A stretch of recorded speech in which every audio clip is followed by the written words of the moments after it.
Hello, besties, and welcome to another beautiful reaction. I'm not wearing the right color today, but it's okay. It's deep purple. When these guys are around, you know it's going to be musical mayhem. I am so looking forward to this. This one is called Knocking at Your Back Door, and it was requested for by my patron, Robert Ares. Let's go check this out.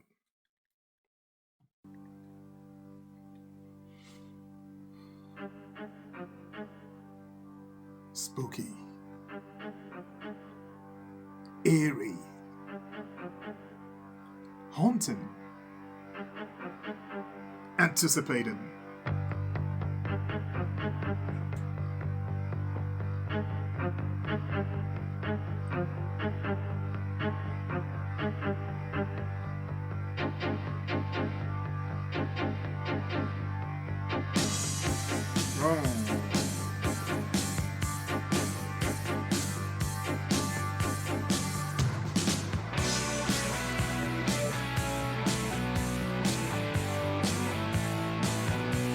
Sounds like Black Sabbath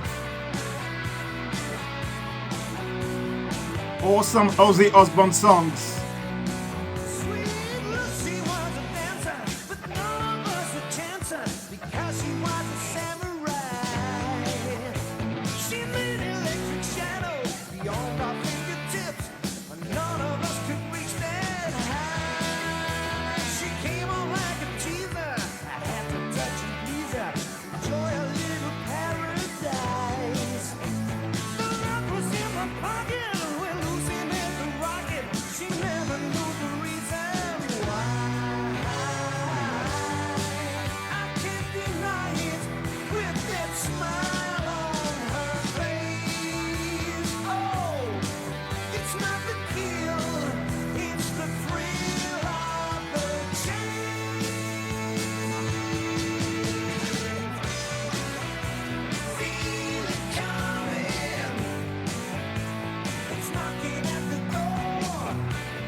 That definitely has to be from the 80s. I can hear the 80s all over there. It sounds different to the deep purple songs that I know. Those songs were like much rawer and they had like a heavy bluesy kind of like vibe. And also it's like a kind of like jammy, it's like they're jamming in those songs. This sounds a bit more polished, it's got that 80s sound, as I said. Sounds a bit more commercial and it's more structured. Not that the old stuff wasn't structured, but that old stuff had to feel like they were just jamming away, like this, like you didn't know what to expect from 1 minute to the next minute. But this looks like it's a bit more, well, structured is a word that I use. But I love it. It's very, very catchy. The drums are funky. The lyrics, I don't know. Maybe my mind is in the gutter, but I'm thinking, are they being cheeky with those lyrics? Anyway, I'll hear some more.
Yeah, that's Deep Purple now, the guitars.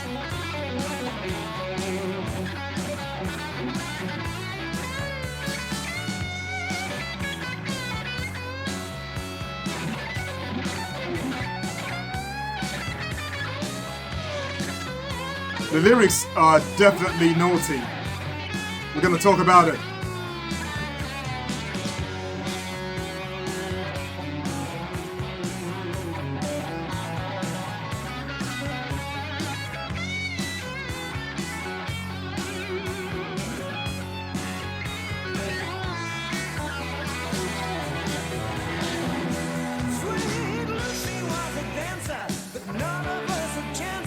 Those guys are so naughty, I tell you, man. I heard some things there, and I'm 100% sure that my ears were not deceiving me. There was a part where he talked about a cunning linguist. You can work that out, what they're trying to say there. If you put cunning to another, to a few more letters, you know what you get from that one. And then he talked about Sweet Lucy was a dancer, but she took some a chance or some action from the back door, and that back door line from the title, I've been thinking to myself when I heard a few lines, I thought, is that what I think it is? And I definitely, and then they said something about it's not illegal, it's legal or something like that. So some heavy, like innuendos going on there. I'm not gonna break it down, I'll leave you guys to do that. But I might check after this video is over to see if it got airplay. If it got airplay, then maybe I was wrong. If it was banned at all, then I probably was right about what I'm thinking. But I'm loving it. I was glad to hear, the guitar solos there. Let's hear some more.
Great stuff, great stuff.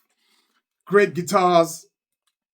Bass line wasn't bad, sounds typical, rock bass line. Dum, dum, dum, dum, dum, that kind of, not bad.